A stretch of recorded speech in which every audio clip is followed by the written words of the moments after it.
Bonjour à tous et bonjour à toutes. Bienvenue aujourd'hui dans ce temple pour vivre ensemble de la parole que Dieu va nous annoncer. Et avant de commencer ce culte, je vais vous inviter à nous unir dans la prière. Ce matin, je vais vous lire une prière de Mère Teresa. Seigneur crucifié et ressuscité, apprends-nous à affronter les luttes de notre vie quotidienne. Aide-nous à vivre dans une plus grande plénitude. Tu as humblement et patiemment accueilli les échecs de la vie humaine, comme les souffrances de la crucifixion. Alors, les peines et les luttes que nous apporte chaque journée, aide-nous à les vivre comme des occasions de grandir, afin de mieux te ressembler. Rends-nous capables de les affronter patiemment, bravement, pleins de confiance en ton amour. Que rien désormais ne nous fasse souffrir et pleurer au point d'en oublier ta résurrection. Tu es le soleil de l'amour du Père, tu es l'espérance, le bonheur éternel. Tu es le feu de l'amour embrasé. Que ta joie, ô Jésus, soit force en nous et qu'elle soit paix entre nous, une paix d'unité et d'amour. Amen.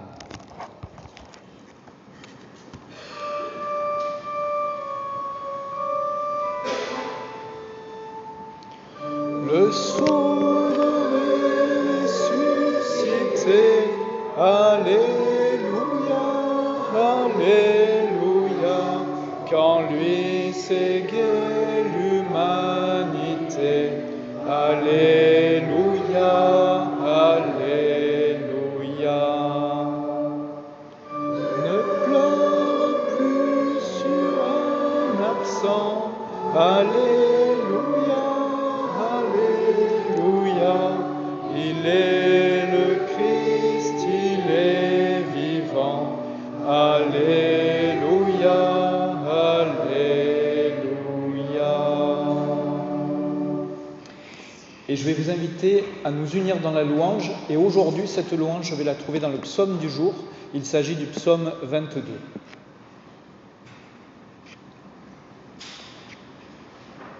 Ô Éternel, devant ceux qui te craignent, je tiendrai mes promesses. Les pauvres mangeront et ils seront rassasiés. Ils loueront le Seigneur, ceux qui le cherchent. À vous toujours la joie et la vie. La terre entière se souviendra et reviendra vers l'Éternel. Chaque famille de nations se prosternera devant lui. Oui, au Seigneur la royauté, le pouvoir sur les nations. Et moi, je vis pour lui. Ma descendance le servira. On annoncera le Seigneur aux générations à venir.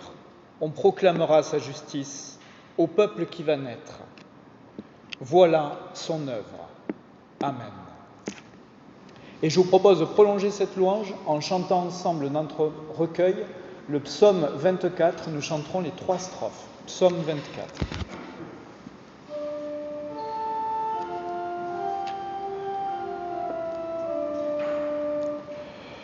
La terre au Seigneur appartient, dans l'univers son bras soutient, tout ce qui foisonne et respire, sur les abîmes du néant, il a posé les fondements et donné vie à son empire.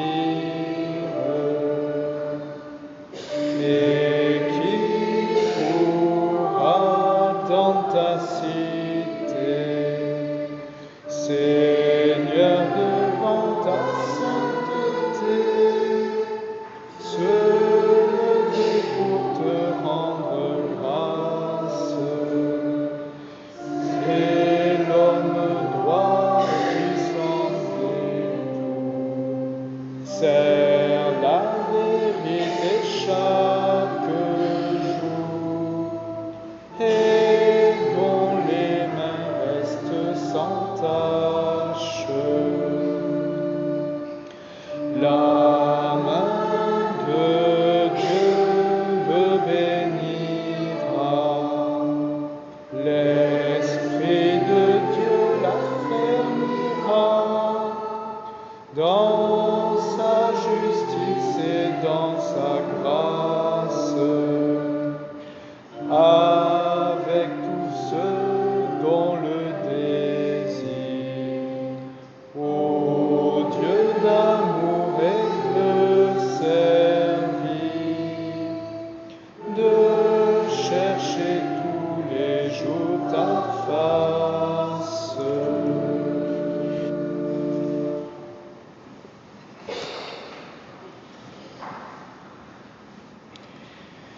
Écoutons l'enseignement que Dieu nous donne à présent. Cet enseignement, nous le trouverons dans la première épître de Jean. Nous écouterons le chapitre 3, versets 18 à 24, et c'est Gérard qui nous guidera dans cette lecture.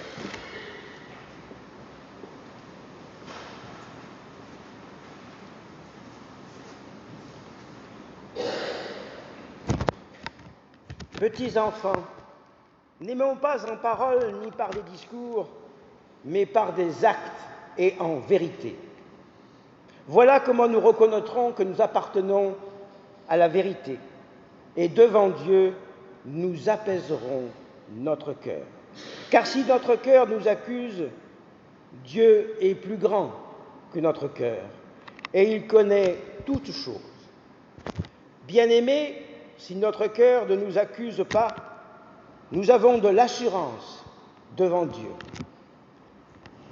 Quoi que nous demandions à Dieu, nous le recevons de lui, parce que nous gardons ses commandements et que nous faisons ce qui est agréable à ses yeux.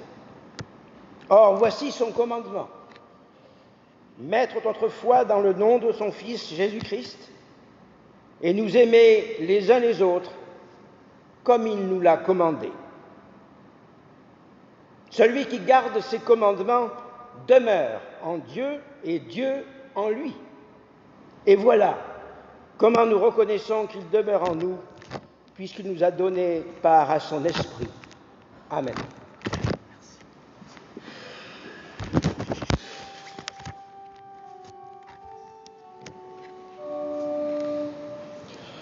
Croyons en la parole du Dieu de vérité. C'est lui qui nous console, nous rend la liberté. Il nous montre la route de justice et de paix. Et malgré tous nos doutes, nous fait sien à jamais. Bon, j'allais vous dire de vous asseoir, mais vous êtes déjà assis, c'est très bien. Et je vais à présent vous inviter à nous unir dans la prière de repentance.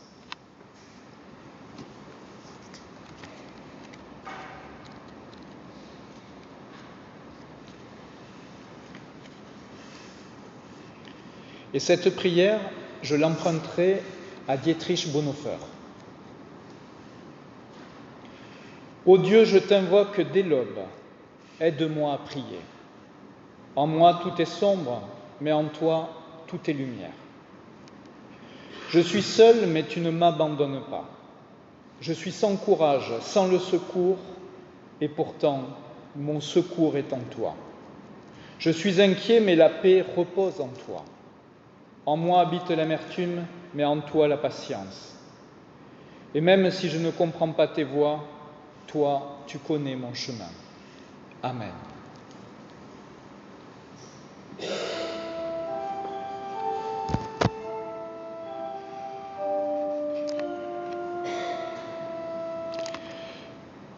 Pitié pour moi, Seigneur, en ta bonté. Pardonne-moi dans ta miséricorde, que ta justice et ton amour s'accordent pour me laver de mon iniquité. Je reconnais tout le mal que j'ai fait, et devant toi je reste sans excuse. Que reprocher à ton amour parfait, puisqu'à bon droit ta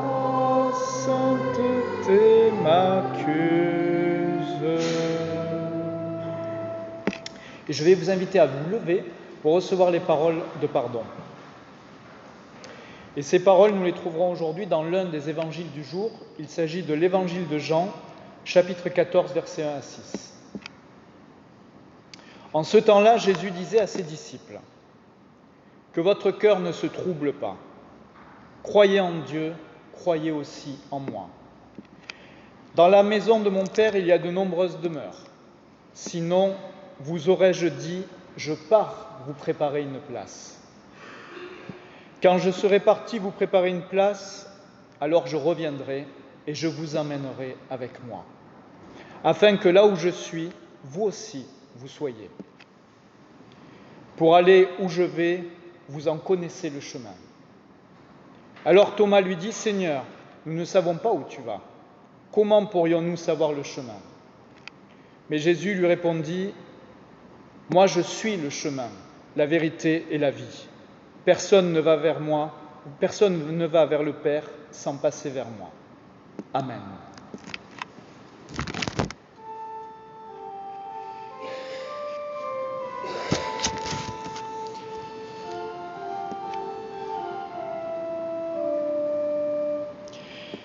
Il efface à tous nos péchés par sa mort en silence. À tous les siens, il vient montrer l'éclat de sa puissance. Terre et cieux, il faut chanter la force de sa vérité. Chantons tous Alléluia. Alléluia.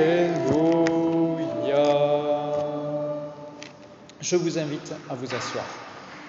Le dernier Alléluia, il n'est pas facile, il faut reconnaître. Avant d'écouter le texte que je vous propose de méditer avec vous aujourd'hui, je vais vous inviter à nous recueillir dans la prière.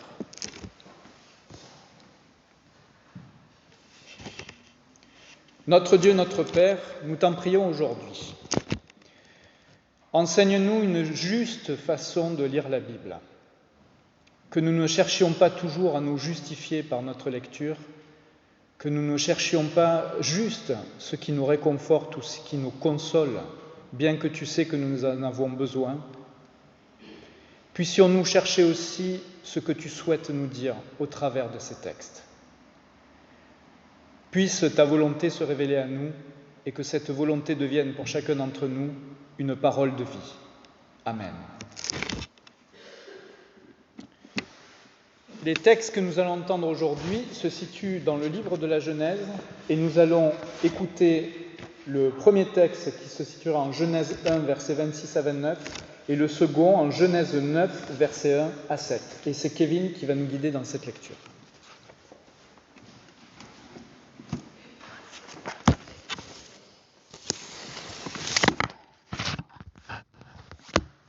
Le tableau de bord, excusez-moi. Voilà.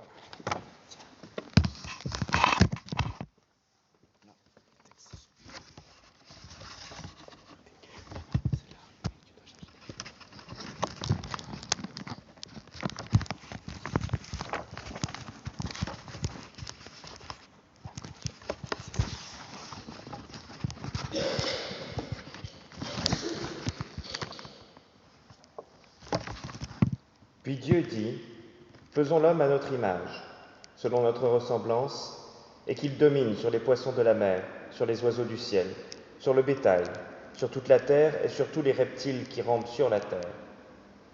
Dieu créa l'homme à son image, il le créa à l'image de Dieu, il créa l'homme et la femme. Dieu les bénit et Dieu leur dit : soyez féconds, multipliez, remplissez la terre et assujettissez-la, et dominez sur les poissons de la mer, sur les oiseaux du ciel et sur tout animal qui se meut sur la terre. Et Dieu dit : voici, je vous donne toute herbe portant de la semence et qui est à la surface de toute la terre, et tout arbre ayant en lui du fruit d'arbre et portant de la semence. Ce sera votre nourriture.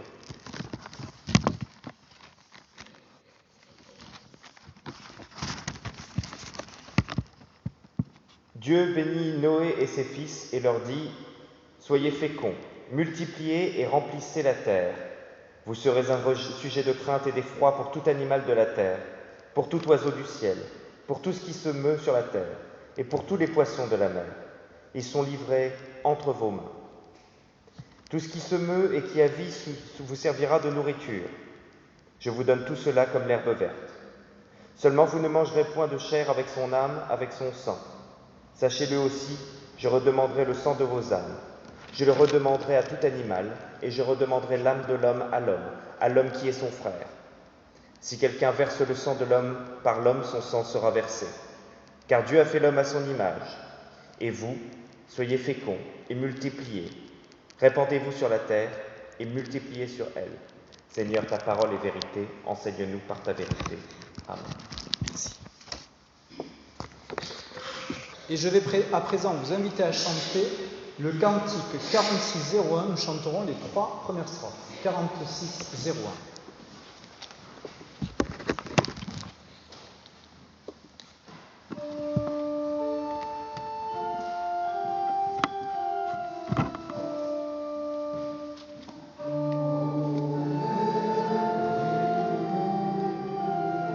Attendez.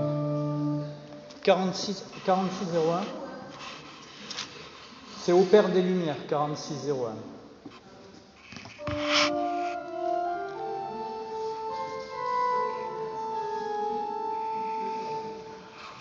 Ô Père des Lumières et de tout don parfait, tu es toujours le même, tu répands tes bienfaits.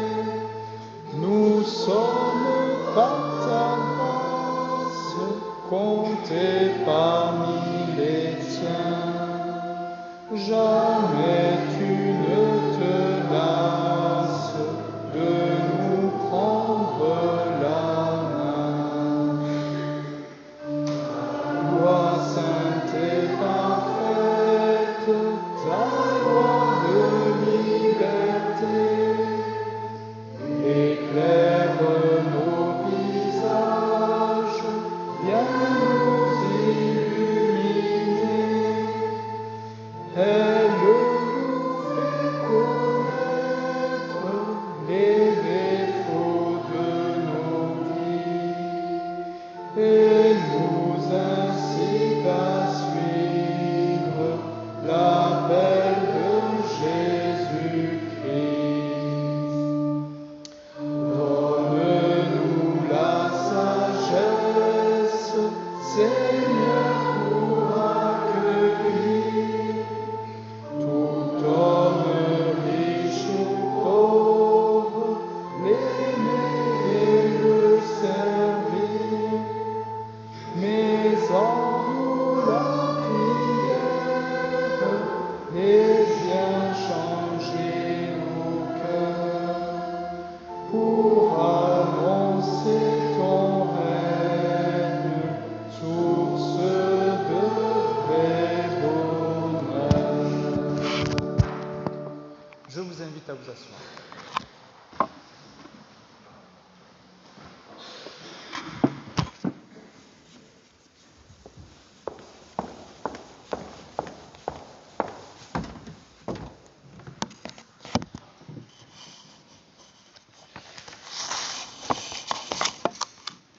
Est-ce que la Bible peut nous donner une éthique écologique? C'est la question que je me pose ce matin. Mais je ne suis pas le seul à me poser cette question, parce qu'il y a des théologiens qui, depuis les années 70, se posent la même question. Vous le savez, pendant des siècles, le christianisme a pensé l'homme comme étant au sommet de la nature, comme le centre, le joyau de la création. Et ceci a permis à notre civilisation occidentale de légitimer à peu près tout ce qu'on voulait sur la nature. Puisque nous sommes les seuls à être créés à l'image de Dieu, puisque le livre de la Genèse, vous l'avez entendu, semble nous inviter à dominer la nature, alors on peut l'exploiter comme bon nous semble. Seulement voilà, au fur et à mesure que la civilisation occidentale a mesuré la catastrophe environnementale qu'elle occasionnait, et au fur et à mesure qu'une conscience écologique s'éveillait en elle, une question s'est posée. Avons-nous eu raison d'interpréter ces textes de Genèse 1 de manière aussi littérale ? Une autre théorie est née. Après la théorie du tyran qui pouvait faire à peu près ce qu'il voulait sur la nature, il y a eu la théorie de l'intendant. Qu'est-ce que c'est cette interprétation ? Eh bien, elle nous dit que l'homme ne serait plus un tyran libre de disposer de la création selon son bon plaisir, mais qu'il serait un intendant, chargé de gérer momentanément la terre à la place de Dieu. Cette interprétation a le mérite en tout cas de proposer deux choses. Premièrement, elle permet de générer chez nous une responsabilité vis-à-vis de la nature. Elle contribue à l'effort écologique d'essayer de protéger la planète en s'appuyant sur la religion. Elle permet aussi de renouer l'écologie avec une religion chrétienne considérée par la modernité comme la source de tous nos maux. Le patriarcat, l'esclavage, la pollution, l'intolérance, la guerre, tout ça, c'est la faute du christianisme. Si vous ne le saviez pas, je vous le dis. Donc vous le voyez, à partir de Genèse 1, et selon l'interprétation que nous en ferons, nous pourrons ou bien réconcilier l'écologie et la religion chrétienne, ou bien admettre que ce n'est pas possible. Mais il y a quand même une petite question. Est-ce qu'on a pris vraiment le temps de lire ces textes bibliques avec honnêteté ? Ça, c'est le plus important quand on lit la Bible, c'est d'être honnête. C'est-à-dire, pas vouloir simplement justifier une volonté de toute puissance qui nous permettrait de faire tout ce qu'on veut vis-à-vis de la nature, mais pas non plus chercher à justifier une éthique écologique qui est peut-être absente du texte. Et si elle est absente, il faut le reconnaître. Et puis, pourquoi est-ce qu'on s'intéresse toujours à Genèse 1 ? Il y a plein de textes sur la création dont on pourrait s'intéresser. Je remarque par exemple que entre la position triomphante d'Adam et Ève au centre du jardin d'Éden en Genèse 1 et celle de Noé sortant de l'arche après un cataclysme en Genèse 9, la position de l'homme vis-à-vis de la nature a quelque peu changé. Que nous dit donc le texte biblique de cette relation homme-nature ? C'est ce que je vais essayer de vous proposer de méditer ensemble ce matin. Bon, je dis ensemble, mais en réalité, il n'y a que moi qui réfléchis, on est d'accord. Que moi qui parle, en tout cas. Alors, je vais vous livrer quelques éléments de réflexion. Tout d'abord, relisons un peu les termes de Genèse 1. Est-ce que oui ou non, Dieu nous demande de dominer sur le monde animal ? Alors, sachons bien une chose. Si le texte biblique avait voulu dire que nous sommes des gardiens, il aurait employé le mot hébreu « gardien ». Parce qu'il y a un mot en hébreu qui s'appelle « shamar », « garder ». Ça a donné le mot « shomer », « gardien ». Et là, vis-à-vis des animaux, ce n'est pas du tout ce mot qui est employé. Les deux mots qui sont employés sont « radad » et « kabash », qui signifient sans l'ombre d'un doute « soumettre par la force ». Il s'agit donc d'une soumission par la force et pas juste d'un gardiennage pacifique. Cela veut-il dire que le texte considère la nature comme notre bien de consommation ? Eh bien, pas du tout. D'ailleurs, vous remarquerez que les hommes ne consomment pas de viande dans le jardin d'Éden. Ils ne mangent pas, ils ne consomment pas les animaux. Ils mangent de l'herbe, comme les animaux d'ailleurs. Simplement, il faut comprendre la vision antique de l'origine de la vie. D'où vient la vie dans l'Antiquité ? Eh bien, l'origine de la vie a jailli d'abord du chaos primordial. C'est ça la vision antique de la vie. Et la parole divine a ordonné, limité et organisé ce chaos. Mais la vie provient d'abord du chaos. Et le chaos doit être soumis. Le monde animal représente ce chaos, cette vitalité sans limite, sauvage. Et c'est d'ailleurs la raison pour laquelle vous trouvez dans la Bible certains animaux dont Dieu dit directement que ce sont des animaux chaotiques. Est-ce que vous pouvez me dire les deux animaux qui représentent le chaos dans la Bible ? Ouais, il ne s'appelle pas serpent, excusez-moi. Il s'appelle comment ? le Léviathan. Et il y en a un deuxième qu'on connaît moins, c'est le Béhémoth. Voilà. Donc ce sont les deux animaux qui incarnent l'aspect chaotique de la création et qu'on trouve dans la Bible. Ainsi, quand Dieu donne à l'homme la responsabilité de dompter les animaux, ce n'est pas pour une domestication personnelle, c'est pour créer une harmonie dans le jardin afin de gérer un équilibre naturel. L'homme est donc bien un gardien, mais pas un gardien qui se contente de gérer de gentils animaux. Il doit aussi dompter leurs forces sauvages afin qu'elles ne brisent pas un certain équilibre. Car oui, ce récit nous parle d'une harmonie, mais pas d'une harmonie terrestre. Il parle de l'harmonie de toute la création, d'une harmonie cosmique, et pas seulement de notre planète. Le jardin représente symboliquement la création tout entière. Dans son centre d'ailleurs, il y a l'arbre de la connaissance du bien et du mal, mais aussi et surtout l'arbre de la vie. Et il ne s'agit pas d'un simple arbre, mais de l'image de la vitalité même de toute la nature et de toute la création. Alors, que s'est-il passé ensuite ? Eh bien ensuite, vous le savez, l'humanité a fauté. En s'emparant de l'arbre de la connaissance du bon et du mauvais, derrière lequel se cachait l'arbre de la vie éternelle, qui était aussi au centre de l'Éden, eh bien, Dieu ensuite empêche que l'homme ne devienne immortel et il le chasse du jardin d'Éden. Mais vous connaissez cette histoire. La faute de l'homme ici, donc, ce n'est pas réellement sa désobéissance, comme on a pu le dire pendant un certain temps, ou sa curiosité, comme si c'était mal d'être un peu curieux. Non, c'est le refus de sa propre finitude. Parce qu'en réalité, ce que l'homme voulait atteindre, ce n'est pas l'arbre de la connaissance, mais l'arbre de la vie éternelle. L'homme voulait devenir comme Dieu, mais pas simplement dans la connaissance du bon et du mauvais, il désirait d'abord son éternité. Notre finitude, en réalité, c'est ce qui nous relie à la nature. Naître, mourir, vivre et tomber malade, vieillir, tout cela fait partie du cycle de la nature. Refuser cela, c'est vouloir modifier notre condition humaine et donc sortir d'un certain état, entre guillemets, naturel. C'est pourquoi, logiquement, le lien avec le monde animal et végétal s'étiole lorsqu'Adam refuse sa finitude. Et le texte nous le dit.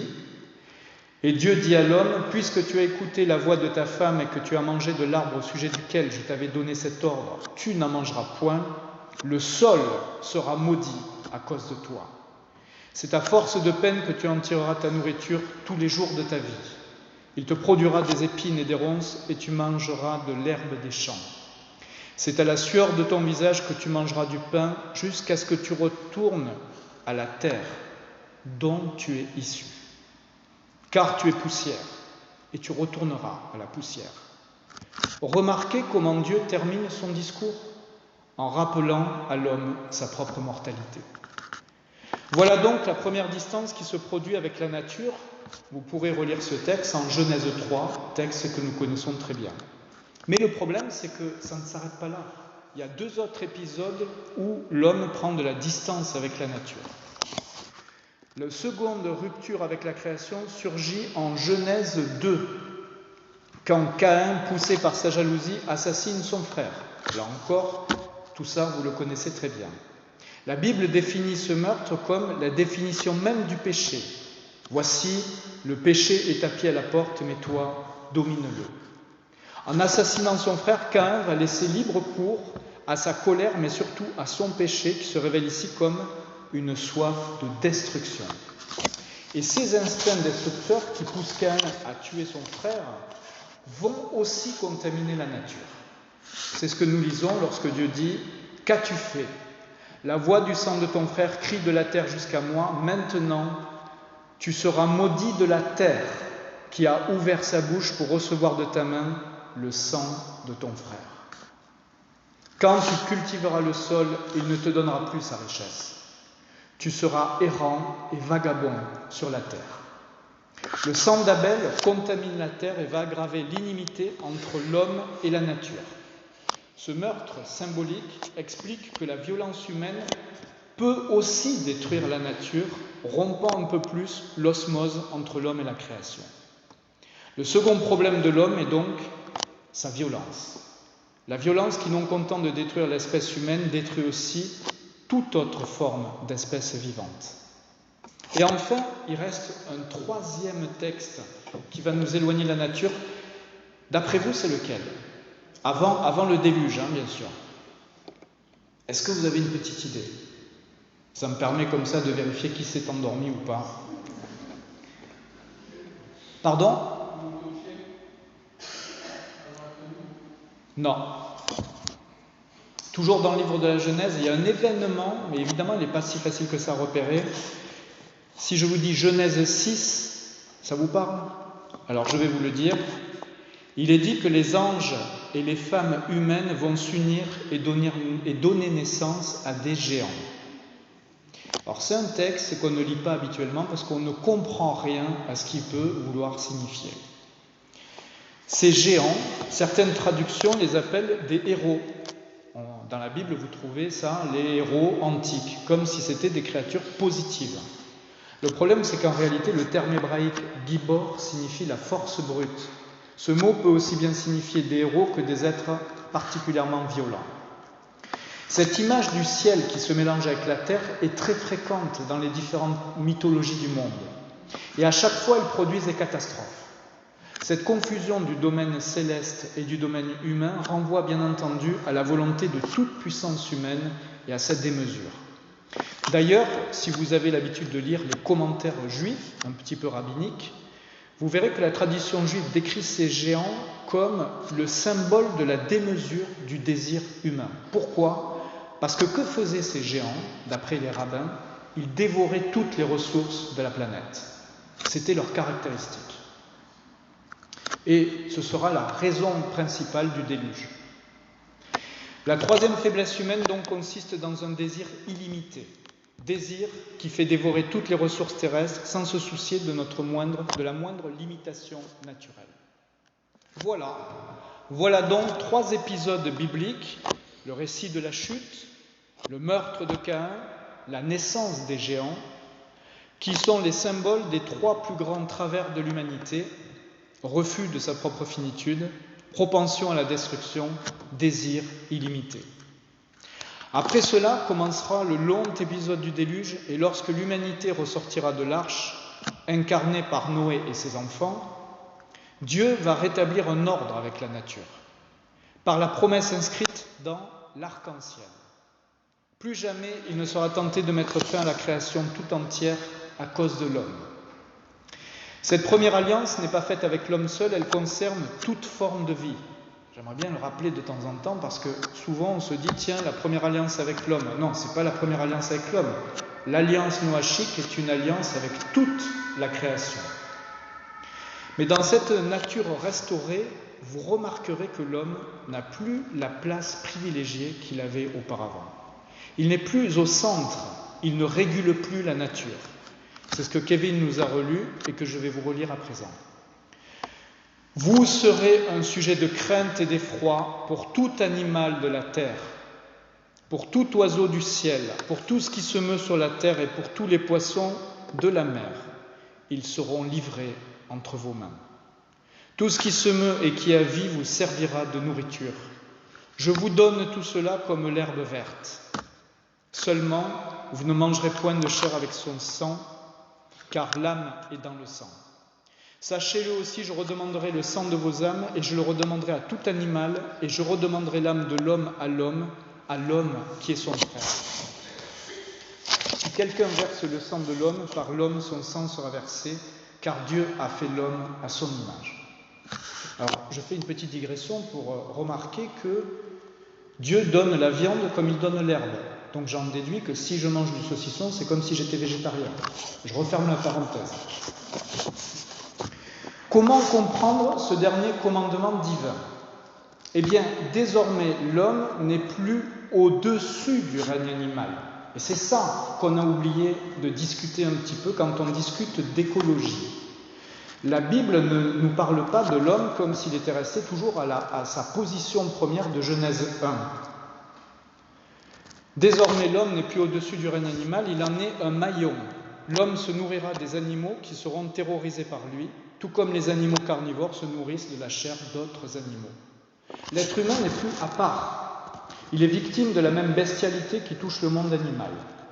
De même, l'interdiction de consommer le sang est la même pour l'homme et pour l'animal. La seule spécificité qui reste à l'homme est l'interdiction formelle de tuer son frère humain. Si quelqu'un verse le sang de l'homme, par l'homme, son sang sera versé. Que conclure de notre petit parcours biblique ? Eh bien, les textes mythologiques de Genèse 1 à 9 décrivent une humanité utopique qui avait pour mission de protéger la création. Mais l'histoire humaine décrite après la chute, une chute qui rompt le lien mythique entre l'homme et la nature, nous disent autre chose. À la fin de cette histoire, commence à proprement parler l'histoire humaine et finit l'histoire mythologique. Non, l'homme n'est pas le gardien de la terre. Il n'en a pas les capacités. Il ne maîtrise pas ses peurs, ni sa violence, ni ses désirs. Il a aussi échoué à être le gardien de son frère. Alors que lui reste-t-il ? Eh bien, peut-être qu'il lui reste à accepter ce qu'il est, ni un ange, ni un animal. Un être qui se situe entre deux réalités, entre la conscience intellectuelle et le monde des émotions. Un être qui fait partie de la nature, mais qui en est aussi quelque part sorti. Un être en déséquilibre. Et c'est pourtant avec cet être divisé que Dieu fera alliance. C'est à lui qu'il confiera la Torah, c'est encore à lui que le Fils de Dieu se révélera. Ce qu'il reste à l'homme, c'est peut-être à trouver sa propre voie en acceptant sa condition unique dans le règne animal. Quelle éthique écologique peut-on déduire de la Bible ? Eh bien, la Bible, à mon avis, ne prétend pas que l'homme a le pouvoir de sauver le monde, encore moins qu'il a le pouvoir de se sauver lui-même. Pourtant, Dieu semble croire à la propension humaine à s'améliorer. Toutes les Écritures continuent à affirmer que malgré son péché, l'homme reste créé à l'image de Dieu. Il demeure donc de l'espoir pour lui. La Bible n'appelle pas l'homme à être le gardien de la terre, mais à essayer avec l'aide de Dieu de travailler sur ses propres faiblesses. Car je crois que ce n'est qu'en se maîtrisant un peu plus lui-même que l'humanité pourra espérer cesser détruire le monde qui l'entoure. Si éthique il y a, elle devra d'abord être une éthique de l'acceptation. Accepter que nous faisons partie de la nature et que nous dépendons aussi d'elle. Et pour cela, il faudrait un petit peu plus d'humilité, un petit peu plus d'honnêteté. Car dans sa prétendue volonté de sauver la planète, et ça c'est un truc que vous entendez tout le temps aux infos, sauvons la planète, c'est encore l'arrogance humaine qui s'exprime. Alors que Dieu qui a fait alliance avec nous, mais aussi avec l'intégralité du vivant, puisse nous accompagner et nous guider dans ce changement par le moyen de sa grâce. Amen.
vais vous inviter à présent à chanter un cantique dont je ne suis pas certain qu'il soit si connu que ça, le 45-18, mais vous allez voir, c'est un très joli cantique.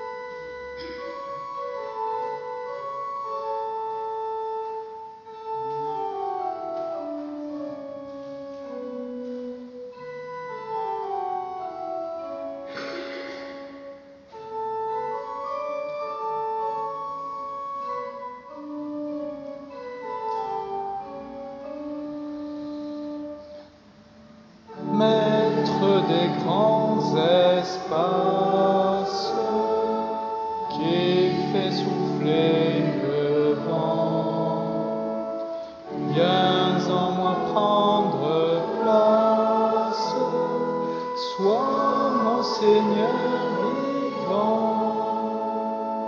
Maître des grands espaces, de la mer et du vent, que l'Esprit Saint qui passe transforme aussi ton enfant.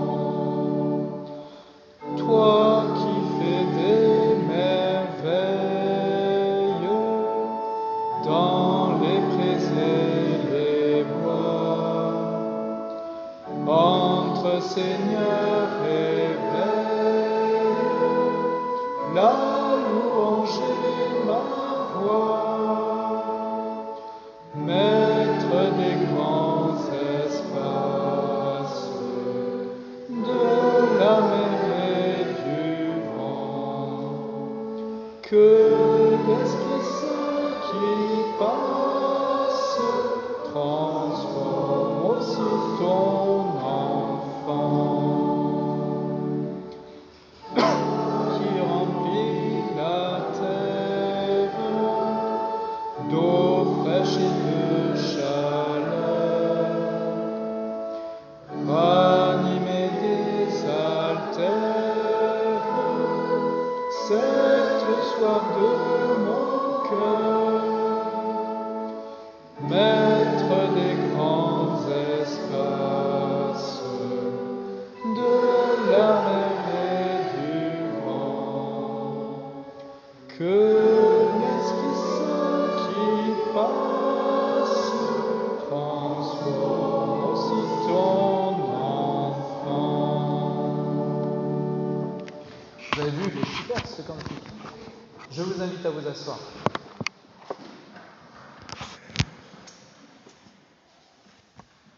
Et donc je vais vous proposer à présent de vivre ensemble un moment d'offrande. Rappelons-nous toujours ce que nous dit l'apôtre Paul, qui nous dit « Dieu aime celui qui donne librement, que Dieu aime celui qui donne avec joie, que nos dons soient donc,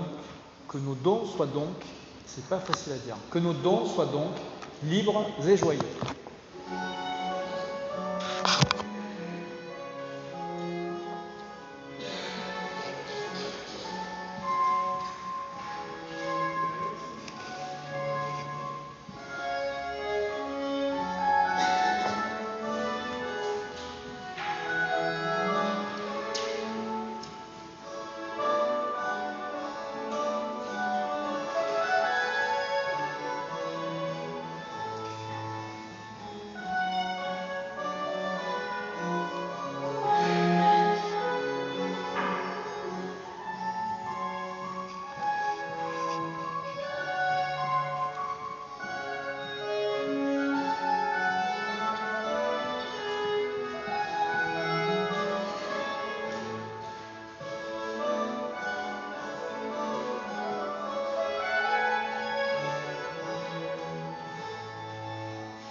Notre Dieu, notre Père, nous voulons te remettre cette offrande, daigne l'accepter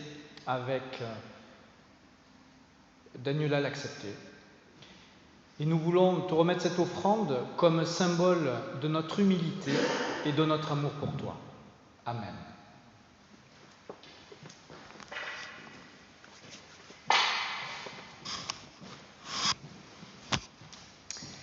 Et je vais à présent vous inviter à nous préparer à prendre ensemble le repas du Seigneur.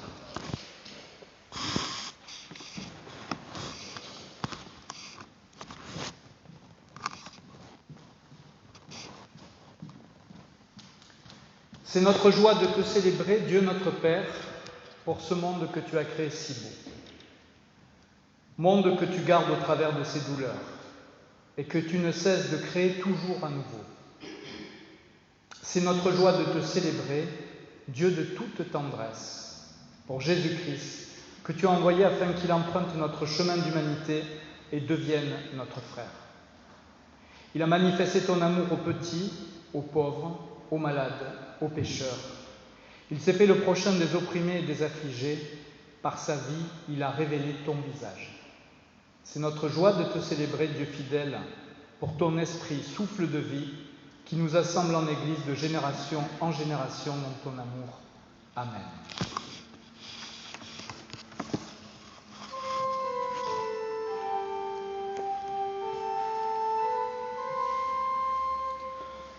Loué sois-tu, ô Jésus-Christ, nous désirons ta présence et tu te fais nourriture. Alléluia,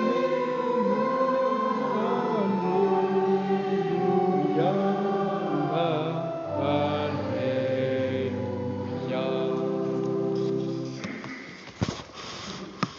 Je vais vous inviter à vous lever pour nous remémorer l'institution.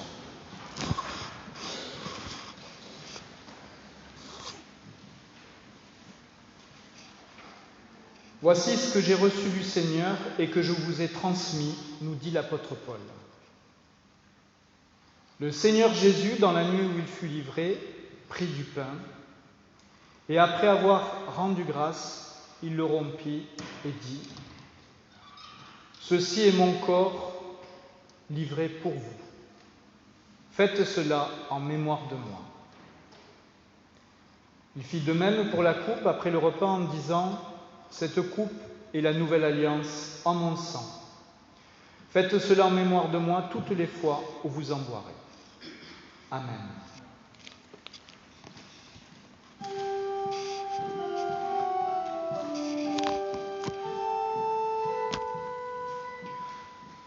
Seigneur, tu nous donnes ce pain. Ouvre nos yeux, ouvre nos mains, pour que nous sachions partager les biens que tu nous as confiés. Je vous invite à vous asseoir.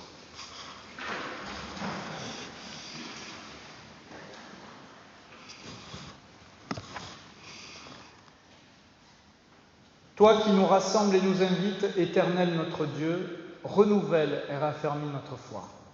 Envoie ton Esprit Saint sur notre assemblée, afin qu'en recevant ce pain et ce vin, nous recevions les signes visibles de ta présence invisible. Voici la table où le ressuscité nous attend pour partager sa vie. Il nous invite toutes et tous à ce repas. Accueillons dans la foi le mystère de sa présence. Venez, car tout est prêt.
pain que nous rompons est communion au corps de notre Seigneur Jésus-Christ, donné pour nous.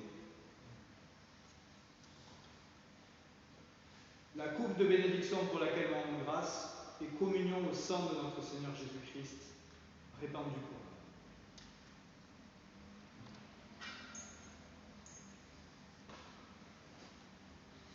Que le Seigneur soit.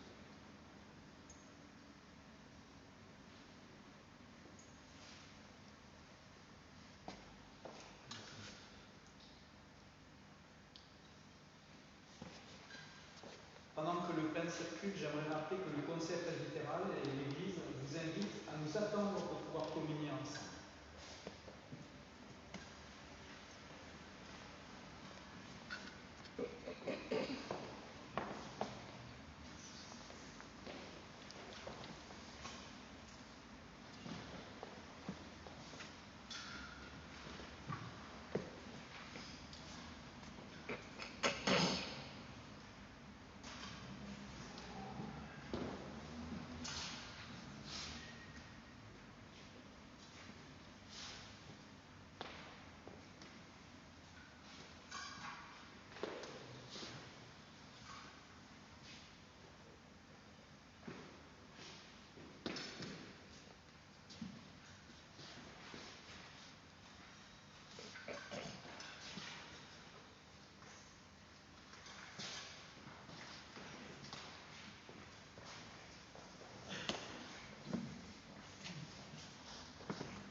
Et si tout le monde a reçu le pain et le vin, je vais vous inviter à présent à communier ensemble.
Pour symboliser le fait que chacun d'entre nous sommes des gens différents, avec des histoires différentes, des croyances aussi différentes et des visions de la Bible différentes.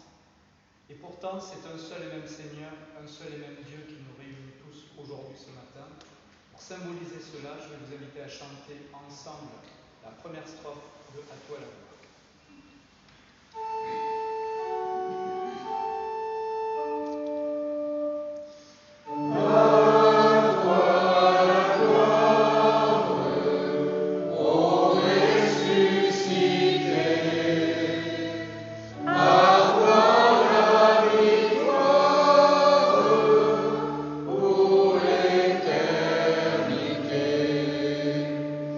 Prions de lui.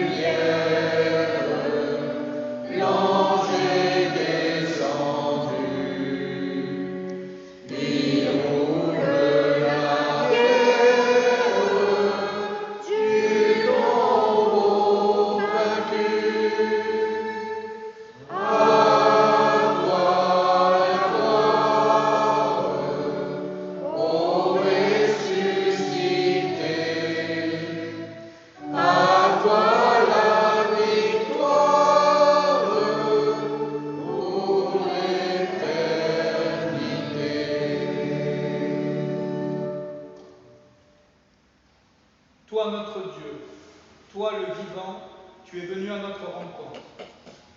Pour ta parole qui éclaire nos vies, pour le pain et le fruit de la vigne qui nourrissent notre foi, pour la communauté que tu construis, nous te louons et nous te bénissons. Amen. Allez dans la paix de votre Seigneur.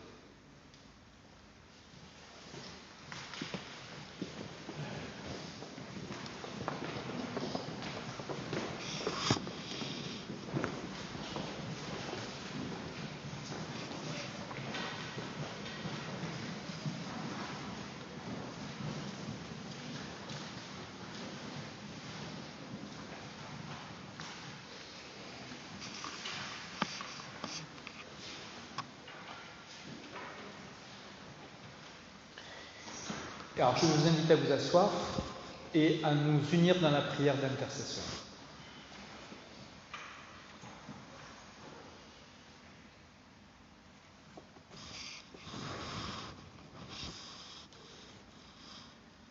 Notre Dieu, en cet instant, nous voulons prier les uns pour les autres.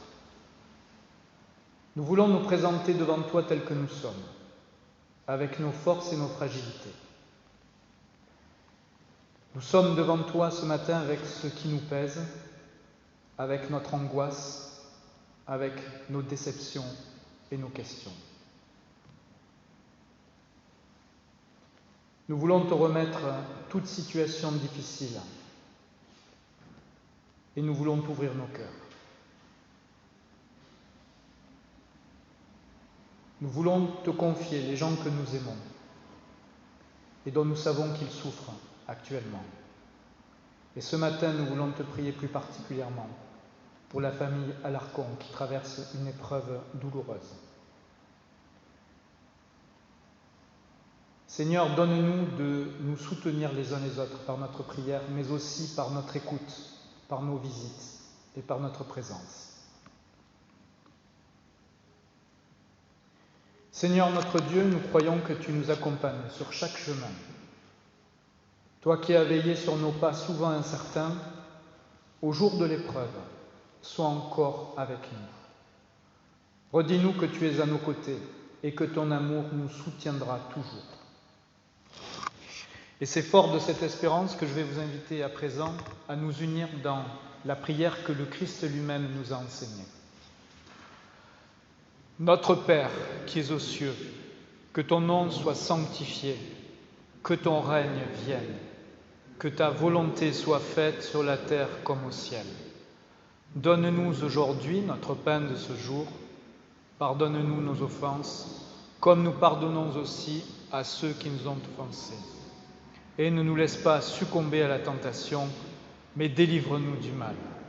Car c'est à toi qu'appartiennent le règne, la puissance et la gloire pour les siècles et les siècles. Amen. Je vais vous inviter à vous lever pour recevoir la bénédiction.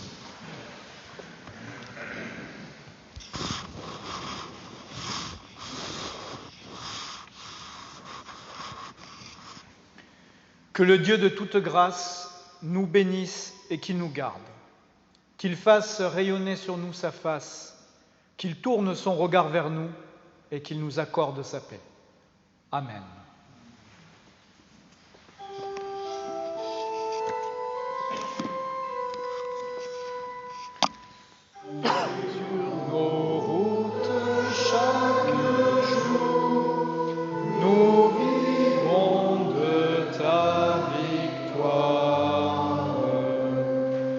Oh